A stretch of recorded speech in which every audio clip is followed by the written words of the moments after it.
ഈശോയ്ക്കും മാതാവിനും ഞാൻ 1000 നന്ദി പറയുന്നു.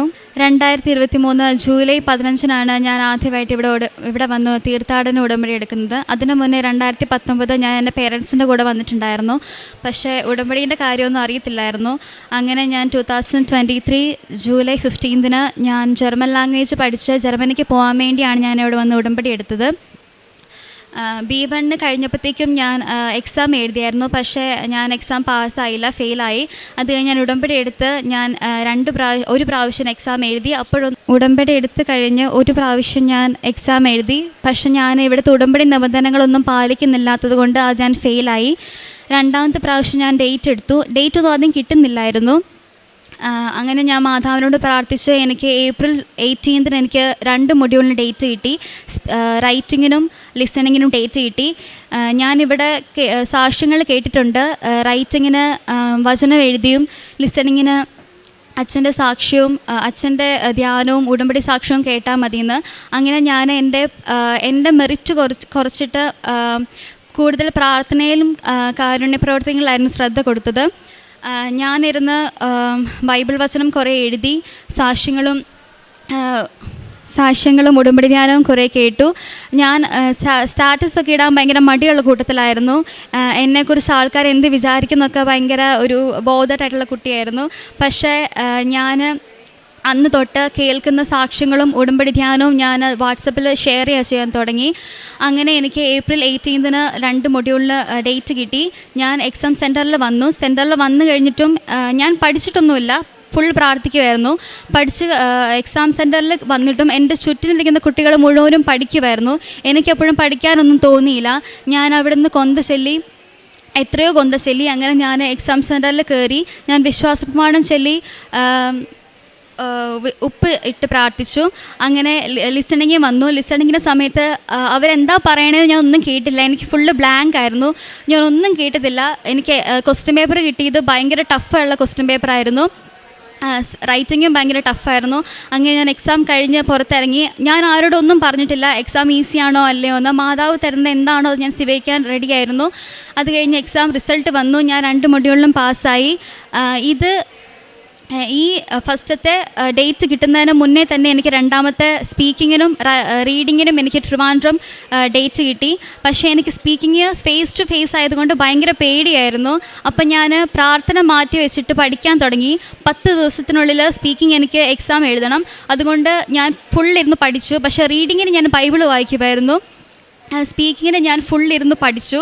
ഒരു 50 സംതിങ് ടോപ്പിക്കേ ഞാൻ നോക്കിയുള്ളൂ. ബാക്കി ഇനിയുമുണ്ട് കുറേ ടോപ്പിക്കുകൾ നോക്കാൻ. പക്ഷേ ഞാനിരുന്ന് പ്രാർത്ഥന ഒരു സൈഡിലേക്ക് മാറ്റി വെച്ചിട്ട് ഈ 10 ദിവസം കൊണ്ട് എനിക്ക് എത്ര ടോപ്പിക്ക് കവർ ചെയ്യാൻ പറ്റുമോ അത്ര ടോപ്പിക്ക് ഞാൻ കവർ ചെയ്തു. അങ്ങനെ എക്സാം ഡേറ്റിന് മുന്നേ എനിക്ക് 4-ാം തീയതി എന്നുള്ളൊരു ഡേറ്റ് കിട്ടി. പക്ഷേ എനിക്ക് എക്സാം വന്നായിരുന്നു അറിയത്തില്ലായിരുന്നു. അങ്ങനെ എനിക്ക് എൻ്റെ ഇമെയിൽ വന്നു, എനിക്ക് 4-ാം തീയതിയാണ് എക്സാം എന്ന് എനിക്ക് ഡേറ്റ് കിട്ടി. അങ്ങനെ ഞാൻ എക്സാം സെൻറ്ററിൽ വന്നു. എക്സാം സെൻറ്ററിൽ വന്നപ്പോൾ എനിക്ക് കുറച്ച് ഫ്രണ്ട്സ് ഉണ്ടായിരുന്നു.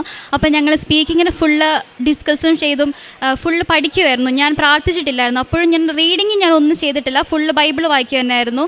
അത് കഴിഞ്ഞ് സ്പീക്കിങ് ഞാൻ എക്സാം ഹാളിൽ കയറി. എനിക്കെന്തോ ഭയങ്കര നെഗറ്റീവ് എനർജി ആയിരുന്നു. എനിക്ക് ഒരു നിർബന്ധമല്ല, എൻ്റെ പാർട്ട്ണർ മാതാവിനെ അറിയുന്നതോ കൃപാസനത്തെ പറ്റി അറിയുന്നതോ അങ്ങനെ എന്തെങ്കിലും ആയിരിക്കണം എന്ന് എനിക്ക് ഒരു ഇതുണ്ടായിരുന്നു. പക്ഷേ എനിക്ക് എൻ്റെ പാർട്ട്ണറുമായിട്ട് കമ്മ്യൂണിക്കേറ്റ് ചെയ്യാൻ പറ്റിയില്ല എക്സാമിന് സെൻറ്ററിന് മുന്നേ. അതെനിക്കൊരു വലിയൊരു നെഗറ്റീവായിരുന്നു. അത് കഴിഞ്ഞ് ഞാൻ എക്സാം സെൻറ്ററിൽ കയറി. എക്സാം കഴിഞ്ഞു. റിസൾട്ട് വന്നപ്പോൾ എനിക്ക് റീഡിങ് കിട്ടി, സ്പീക്കിങ് കിട്ടിയില്ല. അത് കഴിഞ്ഞ് ഉടനെ തന്നെ എനിക്ക് സ്പീക്കിങ്ങിന് മാത്രമായിട്ട് ഡേറ്റ് കിട്ടി. അപ്പം ഞാൻ വിചാരിച്ചു ഈ പ്രാവശ്യം ഫുള്ള് പഠിക്കണ്ട, പ്രാർത്ഥിച്ചാൽ മതി. അങ്ങനെ ഞാൻ പഠിച്ചിട്ടില്ല. ഞാൻ ഒരു ടോപ്പിക്ക് പോലും എക്സാമിന് തലേന്ന് വരെ നോക്കിയിട്ടില്ലായിരുന്നു. എക്സാമിന് തൊട്ട് തലേന്ന് ഞാൻ ക്യാഷ്വലായിട്ട് ഒരൊറ്റ ടോപ്പിക്ക് മാത്രമേ നോക്കിയുള്ളൂ. ബാക്കി ഞാൻ ഫുള്ള് പ്രാർത്ഥിക്കുമായിരുന്നു. അത് കഴിഞ്ഞ് എക്സാം സെൻറ്ററിൽ വന്നു കഴിഞ്ഞിട്ട് ഞാനിരുന്ന് പ്രാർത്ഥിക്കുമായിരുന്നു. ഞാൻ ഒട്ടും പഠിച്ചിട്ടില്ലായിരുന്നു. ഞാൻ എൻ്റെ ചുറ്റിനിരിക്കുന്നവരോടും കൃപാസനത്തെ പറ്റിയും യേശുവിനെ പറ്റിയും മാതാവിനെ പറ്റിയൊക്കെ പറഞ്ഞുകൊണ്ടിരുന്നു. എൻ്റെ കയ്യിൽ എപ്പോഴും ഒരു പത്രം ഉണ്ടായിരുന്നു. ഞാൻ ഒരു കെട്ട് പത്രം ഉണ്ടായിരുന്നു. ഞാൻ പോകുന്ന വഴിക്കും ഞാൻ കോഴിക്കോട് നിന്ന് ട്രിവാൻഡ്രം വരെ പോവുമായിരുന്നു. അപ്പം കോഴിക്കോട് റെയിൽവേ സ്റ്റേഷനിലും ട്രിവാൻഡ്രം റെയിൽവേ സ്റ്റേഷനിലും പിന്നെ എക്സാം സെൻറ്ററിലും ഞാൻ പത്രം കൊടുത്തു. മാതാവിനെ പറ്റിയും യേശുവിനെ പറ്റിയും പറഞ്ഞു. അങ്ങനെ ഞാൻ സെൻറ്ററിൽ കയറി. എൻ്റെ പാർട്ട്ണർ എന്നോട് ഇങ്ങോട്ട് ചോദിച്ചു, കൃപാസനത്തെ പറ്റി അറിയാവോ, മാതാവിനെ പറ്റി കേട്ടിട്ടുണ്ടോ എന്ന് പറഞ്ഞു. അപ്പം ഞാൻ എൻ്റെ കയ്യിലിരിക്കുന്ന കാശ് രൂപവും എൻ്റെ കയ്യിൽ ഉപ്പും ഞാൻ കാണിച്ചു കൊടുത്തു. അങ്ങനെ എനിക്ക് ഭയങ്കര സന്തോഷമായി, ഒരു മനസ്സിന് റിലീഫ് കിട്ടി. അത് കഴിഞ്ഞ് ഞാൻ വിശ്വാസ പ്രമാണം ചൊല്ലി എൻ്റെ പാർട്ട്ണറിനും എനിക്കും ഞാൻ ഉപ്പ് കൊടുത്തു. അങ്ങനെ ഞങ്ങൾ രണ്ടുപേരുടെ എക്സാം സെൻറ്ററിൽ കയറിയപ്പോൾ എനിക്ക് ക്വസ്റ്റ്യൻ പേപ്പർ കിട്ടിയത് ഞാൻ തലേന്ന് ഏത് ക്വസ്റ്റ്യൻ ആണോ ക്യാഷ്വലായിട്ട് നോക്കിയത് ആ ടോപ്പിക്കാണ് എനിക്ക് എക്സാമിന് കിട്ടിയത്. സ്പീക്കിംഗ് 2 ടൈലുണ്ട്. ഒന്നാമത്തെ ടൈലാണ് എനിക്ക് ഈ ടോപ്പിക്ക് കിട്ടിയത്. രണ്ടാമത്തെ ടൈലൊക്കെ എനിക്ക് അറിയത്തില്ലായിരുന്നു. അതുകൊണ്ട് ഞാൻ രണ്ടാമത്തെ ടൈലിനാണ് ഇമ്പോർട്ടൻസ് കൊടുത്തത്. പക്ഷേ എനിക്കറിയത്തില്ല എവിടെ നിന്നാണ് ആൻസർ വരുന്നത്, എനിക്കറിയത്തില്ല. ജർമ്മൻ ലാംഗ്വേജ് ഞാൻ B2 വരെ പഠിച്ചെങ്കിലും എനിക്കൊന്നും അറിയത്തില്ലായിരുന്നു. പക്ഷേ എക്സാം സെൻറ്ററിൽ കയറി എനിക്ക് എവിടെ നിന്നാണെന്ന് അറിയത്തില്ല, ഭയങ്കരമായിട്ട് ആൻസേഴ്സ് ഇങ്ങനെ വന്നുകൊണ്ടിരിക്കുക. ഞാനിങ്ങനെ കേട്ടിട്ടുണ്ട് മാതാവ് ഇങ്ങനെ പറഞ്ഞതിനും കൂടെ വരുമെന്നൊക്കെ. പക്ഷേ ഇതെനിക്ക് മാതാവ് ശരിക്കും കൂടെ വന്ന പോലെയായിരുന്നു. ഞാൻ എക്സാം ഹാളിൽ കയറി, ഞങ്ങൾ 2 പാർട്ട്നേഴ്സും ഞാനും എൻ്റെ പാർട്ട്ണറും ഞങ്ങൾ വിശ്വാസ പ്രമാണം ചൊല്ലി. എൻ്റെ കയ്യിൽ ഉപ്പ് ഞാൻ അവനും കൊടുത്തു, ഞാനും വിശ്വാസ പ്രമാണം ചൊല്ലി ഉപ്പിട്ട് പ്രാർത്ഥിച്ചു. അങ്ങനെ ഞങ്ങൾ എക്സാം കഴിഞ്ഞ് ഞങ്ങൾ കോൺടാക്ട് നമ്പർ കൊടുത്തായിരുന്നു എക്സാം റിസൾട്ട് എങ്ങനെയായിരിക്കും എന്നറിയാൻ. അങ്ങനെ റിസൾട്ട് വന്നു, ഞങ്ങൾ രണ്ടും പാസ്സായി. അങ്ങനെ മാതാവ് എനിക്ക് 4 മൊഡ്യൂളും പാസ്സാക്കി തന്നു.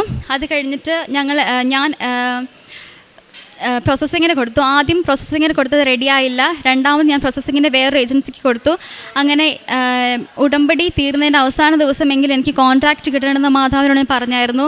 അങ്ങനെ 29-ാം തീയതി എൻ്റെ ഉടമ്പടി തീരുന്ന അന്ന് തന്നെ എനിക്ക് കോൺട്രാക്റ്റ് കിട്ടി. അത് കഴിഞ്ഞിട്ടുള്ള അടുത്ത ഘട്ടം എന്ന് പറഞ്ഞാൽ വിസയ്ക്ക് ഡേറ്റ് കിട്ടാനുള്ളതാണ്. വിസയ്ക്ക് ഞാൻ അന്ന് കറക്റ്റ് മെയ്യിലാണ് എനിക്ക് കോൺട്രാക്റ്റ് കിട്ടിയത്. മെയ് തൊട്ട് അന്ന് തൊട്ട് വിസയ്ക്ക് ഭയങ്കര ട്രബിളായിരുന്നു, ഡേറ്റ് കിട്ടാൻ ഭയങ്കര ഇതായിരുന്നു. അത് കഴിഞ്ഞ് ഞാൻ മാതാവിനോട് പ്രാർത്ഥിച്ചു, എനിക്ക് കൊച്ചി തന്നെ ഡേറ്റ് കിട്ടണമെന്ന് പ്രാർത്ഥിച്ചു. ഞാൻ കൊന്ത ചൊല്ലി പ്രാർത്ഥിക്കുമായിരുന്നു. അത് കഴിഞ്ഞ് എനിക്ക് ജൂൺ 8-ാം തീയതി എനിക്ക് ഡേറ്റ് കിട്ടി കൊച്ചിയിൽ. എനിക്ക് 24-ാം തീയതി എന്ന് പറഞ്ഞ ഡേറ്റും ഓൾറെഡി കിട്ടിയായിരുന്നു. പക്ഷെ അതെനിക്ക് എന്താണെന്ന് അറിയത്തില്ലായിരുന്നു. അങ്ങനെ എനിക്ക് വിസയ്ക്ക് ഡേറ്റ് കിട്ടിയത് 24-ാം തീയതിയാണെന്ന് മനസ്സിലായി. അങ്ങനെ ഞങ്ങൾ വിസയ്ക്ക് വെക്കാൻ പോയി. അപ്പോഴും വേറെ പ്രശ്നമുണ്ടായിരുന്നു. എൻ്റെ ഏജൻസിക്കാർ ട്രാവൽ ഇൻഷുറൻസ് ഓൺലൈനായിട്ടാണ് കൊടുക്കേണ്ടത്. പക്ഷെ അവർ കൊടുത്തിട്ടില്ലായിരുന്നു. അങ്ങനെ വിസ റിജക്റ്റ് ആവാനുള്ള ചാൻസ് 50% ആണെന്ന് പറഞ്ഞു. അപ്പോഴും ഞാൻ മാതാവിനോട് പ്രാർത്ഥിച്ചായിരുന്നു വിസ റിജക്റ്റ് ആവാതെ എനിക്ക് അപ്രൂവ് ആക്കി തരണേന്ന്. അങ്ങനെ വിസ വെച്ച് 1.5 ആഴ്ച കഴിഞ്ഞപ്പോഴത്തേക്കും എനിക്ക് വിസ കിട്ടി. ഞാൻ നെക്സ്റ്റ് മന്ത് സെപ്റ്റംബർ 11-ന് ജർമ്മനിക്ക് പോവുകയാണ്. ഇതാണ് മാതാവ് എനിക്ക് തന്ന 1-ാമത്തെ സാക്ഷ്യം. 2-ാമത്തെ സാക്ഷ്യം എന്ന് പറഞ്ഞാൽ എനിക്ക് മൈഗ്രെയിൻ തലവേദന ഉണ്ടായിരുന്നു. എനിക്ക് ചെറുപ്പം തൊട്ടേ മൈഗ്രെയിൻ തലവേദന ഉണ്ടായിരുന്നു. ഒരു 7 വർഷത്തിൽ കൂടുതൽ മൈഗ്രെയിൻ തലവേദന ഉണ്ടായിരുന്നു. അത് വന്നാൽ പിന്നെ എനിക്ക് സംസാരിക്കാൻ പറ്റില്ല, സ്മെല്ലടിച്ച പ്രശ്നം, സൗണ്ട് കേട്ട പ്രശ്നം, തല അനക്കാൻ പറ്റില്ല, ഭയങ്കര പ്രശ്നമായിരുന്നു. അത് ഞാൻ ഉടമ്പടിയിൽ വെച്ചിട്ടില്ലായിരുന്നു. പക്ഷെ ഞാൻ ഡെയിലി മാതാവിൻ്റെ തൈലം തലയിൽ ഇങ്ങനെ 4 സൈഡിലും ഞാൻ പൂശുമായിരുന്നു. അങ്ങനെ ഇത് എപ്പോഴാണ് പോയെന്ന് എനിക്കറിയത്തില്ല. പീരിയഡ് ടൈം ആകുമ്പോൾ എനിക്ക് മന്ത്ലി ഒരു 1, 2, 3 ടൈംസൊക്കെ ഇത് വരുമായിരുന്നു. അപ്പോൾ ഞാൻ പാരസിറ്റമോൾ, ആയുർവേദം കുറേ എല്ലാം ട്രൈ ചെയ്തു. പക്ഷേ എന്നാലും ഇത് വന്നുകൊണ്ടിരിക്കുമായിരുന്നു. അത് കഴിഞ്ഞിട്ട് ഞാൻ ഉടമ്പടി തൈലിട്ട് പ്രാർത്ഥിച്ചത് എപ്പോഴാണ് പോയെന്ന് എനിക്കറിയത്തില്ല. അങ്ങനെ എൻ്റെ മൈഗ്രെയിൻ തലവേദന കുറഞ്ഞു. ഇപ്പോൾ 1 വർഷമായിട്ട് എനിക്ക് അത്രയും എക്സ്ട്രീം ആയിട്ടുള്ള തലവേദന വന്നിട്ടില്ല. മൈൽഡായിട്ട് അത് ജസ്റ്റ് ഒന്ന് ടൈഗർ ബാം തേച്ചാലോ ഒന്ന് ഉറങ്ങി എണ്ണീറ്റാലോ അത് പോകുമായിരുന്നു. ഇനി അതും പോയില്ലെങ്കിൽ രാവിലത്തെ വിശുദ്ധ കുർബാന കഴിഞ്ഞതിന് ശേഷം എൻ്റെ തലവേദന പോകുമായിരുന്നു. ഇതാണ് 2-ാമത്തെ സാക്ഷ്യം. 3-ാമത്തെ സാക്ഷ്യം എന്ന് പറഞ്ഞാൽ എനിക്കൊരു സ്കിൻ ഡിസീസ് ഉണ്ടായിരുന്നു. എനിക്ക് മുഖത്ത് ചെറിയ പാച്ചസ് വന്നിട്ടുണ്ടായിരുന്നു. അത് ഓരോ ടൈമും ഡോക്ടറിനെ കൊണ്ടേ കാണിക്കുമ്പോഴും അവർ ഓരോ പേര് പറയും, ഓരോ മരുന്ന് തരും. പക്ഷെ അതൊന്നും മാറിയിട്ടില്ലായിരുന്നു. ഇത് ഞാൻ ഉടമ്പടിക്ക് വെച്ച നിയോഗമായിരുന്നു. അങ്ങനെ മാതാവിൻ്റെ ഉടമ്പടി തൈലം ഞാൻ പൂശി. ഇതെപ്പോഴാണ് പോയെന്നും എനിക്കറിയത്തില്ല. ഇത് പിന്നെ നോക്കുമ്പോൾ ഡിസപ്പിയർ ആയിരുന്നു. ഇത്രയും അനുഗ്രഹങ്ങളാണ് മാതാവ് എനിക്ക് തന്നത്. ഈശോയ്ക്കും മാതാവിന് ഞാൻ നന്ദി പറയുന്നു. എനിക്ക് ഡേറ്റ് കിട്ടാൻ തുടങ്ങിയത് ഇവിടെ നിന്നുള്ള കാര്യങ്ങൾ കറക്റ്റായിട്ട് അനുസരിക്കാൻ തുടങ്ങിയപ്പോഴാണ്. പത്രം ഞാൻ ആദ്യം കൊടുക്കാൻ ഭയങ്കര ഷൈ ആയിരുന്നു. ഫസ്റ്റ് ടൈമിൽ ഞാൻ പള്ളിയിലാണ് കൊണ്ടേ കൊടുത്തത്. പള്ളിയിലാകുമ്പോൾ എല്ലാവരും ക്രിസ്ത്യൻസ് ആണല്ലോ, എല്ലാവരും വാങ്ങിക്കുമെന്ന് വിചാരിച്ച് ഞാൻ പള്ളിയിലാണ് കൊടുത്തത്. പിന്നെയാണ് ഞാൻ റെയിൽവേ സ്റ്റേഷനിലും ബസ് സ്റ്റാൻഡിലും ഹോസ്പിറ്റലിലും എല്ലായിടത്തും പത്രം ഞാൻ കൊടുത്തു. നല്ല രീതിയിൽ എനിക്ക് കിട്ടിയ അനുഗ്രഹങ്ങൾ ഞാൻ പറഞ്ഞുകൊണ്ടാണ് കൊടുത്തത്. ഒരു ദിവസം ഞാൻ 60 പത്രം വരെ കൊടുത്തിട്ടുണ്ട്. അത് ഞാൻ പറഞ്ഞുകൊണ്ടാണ്. ആക്ച്വലി കൊടുത്ത് തീരുമ്പോഴത്തേക്കും നമ്മുടെ തൊണ്ടയൊക്കെ പൊട്ടിപ്പോകും. പറഞ്ഞ് നമ്മുടെ വായിലെ വെള്ളമൊക്കെ പറ്റിപ്പോകും. എന്നാലും ഞാൻ എൻ്റെ കയ്യിലുള്ള പത്രം ഞാൻ ആ ഒരു ഡേ ഫുള്ള് തീർക്കും. അത് കഴിഞ്ഞിട്ട് ഞാൻ എക്സാമിൻ്റെ ടൈമിൽ ഞാനിവിടെ വന്ന ഓരോ മാസവും ഞാൻ പത്രം വാങ്ങിച്ചുകൊണ്ട് കൊടുക്കുമായിരുന്നു. ഞാൻ എക്സാം ടൈമിൽ കൊച്ചിയിലായിരുന്നു. അപ്പം എൻ്റെ കസിൻ്റെ വീട്ടിൽ നിന്നിട്ട് ഞങ്ങൾ അവിടുന്ന് ഞാൻ തന്നെ പ്രിപ്പയർ ചെയ്ത് ഫുഡ് ഞങ്ങൾ മെട്രോൻ്റെ അടിയിലുള്ള ആൾക്കാർക്ക് കൊണ്ടേ കൊടുക്കുമായിരുന്നു. കാരുണ്യ പ്രവർത്തികൾ എന്ന് പറഞ്ഞാൽ എല്ലാ സാറ്റർഡേയും ഞങ്ങളുടെ വീടിൻ്റെ അടുത്തുള്ള ഓൾഡ് ഏജ് ഹോമിൽ പോവും. അവരുടെ കുളിപ്പിക്കുക, അവരെ നഖം വെട്ടിക്കൊടുക്കുക, അങ്ങനെ അവിടെയുള്ള സഹായങ്ങളൊക്കെ ചെയ്യും. അവിടെ ഞങ്ങളുടെ ഏരിയയിലുള്ള ഓൾമോസ്റ്റ് എല്ലാ ഓൾഡ് ഏജ് ഹോമിലും ഞാൻ പോയിട്ടുണ്ട്. പിന്നെ അരമണിക്കൂറിൽ കൂടുതൽ ഞാൻ ബൈബിൾ വായിക്കും. 2 വീക്സ് കൂടുമ്പോൾ ഞാൻ കുമ്പസാരിക്കും. ഡെയിലി എനിക്ക് ആദ്യം പേഴ്സണലായിട്ടുള്ള പ്രേയേഴ്സൊക്കെ കുറവായിരുന്നു. ഇപ്പം ഞാൻ ഒരു 3 റോസറി ഞാൻ മിനിമം ചെല്ലും. പിന്നെ എനിക്ക് മാതാവിനോട് ആദ്യമേ ഭക്തി ഉണ്ടായിരുന്നു, പക്ഷേ ഈശോയായിട്ട് എനിക്ക് അത്ര വലിയ കോണ്ടാക്റ്റ് ഇല്ലായിരുന്നു. പക്ഷേ ഇത് ഉടമ്പടി എടുത്തു കഴിഞ്ഞാൽ പിന്നെ എനിക്കിപ്പോൾ എൻ്റെ ഈശോയെ ഭയങ്കര ഇഷ്ടമാണ്. എല്ലാത്തിനും മാതാവിനെ നന്ദി പറയുന്നു. 1 പത്രോസ് 2:2 രക്ഷയിലേക്ക് വളർന്നു വരേണ്ടതിന് നിങ്ങൾ പരിശുദ്ധവും ആത്മീയവുമായ പാലിനു വേണ്ടി ഇളം പൈതങ്ങളെപ്പോലെ ദാഹിക്കുവിൻ.